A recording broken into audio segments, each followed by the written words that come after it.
Election chief election कमिशनरान म्हाका file धाडलेली. आता पयले आमी 12 डिसेंबर हांव नको खूंयसून तो डेट आयलो, आमी 12 डिसेंबर म्हणून आता 2 न्यू डेट हांवें प्रपोज केला सो दॅट तितू म्हणल्यार आमकां कळटलें की म्हाका दिसना तितू म्हणल्यार कोविडाचें मातशें कमी प्रमाण जातलो आनी तेजो एफेक्ट कांयच आसपाना because we have to keep the people safe also.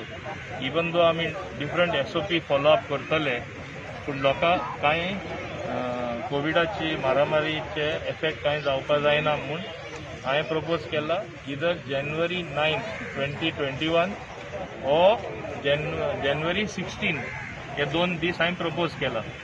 12 तारखेक आमकां करपाक मेळना कित्याक इट इज टू नियर आनी ते उपरांत तरी आमी करपाक गेले मागीर फेस्टिवल्स सगळे गोंयांत तुमी जाणा क्रिसमस आसा, न्यू इयर आसा आनी people are in a different mood. We don't want to spoil the festival and tomorrow festival plus election voting it can create a problem as far as covid getting covid infection. ताका लागून हांवें म्हाज्या फायलीचेर आजूच propose केला 9th January which if I may recollect it's a Saturday I think 9th January and the other Saturday that is 16th of January 2021. The 2 date I am proposed केला.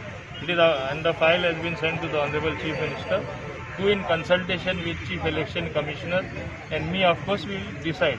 But these are the 2 dates what I have proposed. Sir, somebody has filed a petition saying that full election process full जावपाचो आनी अशें आयकूंक येयलें. Full election process return. There are clear-cut Supreme Court decisions, not one. There are at least 3 such decisions. Once the electoral process has started and once it is halted at a certain stage, we cannot alter anything. We have to proceed from that stage. This is very clear in all the Supreme Court orders. So even if somebody wants to go to court, they can go. But I don't think anything much will be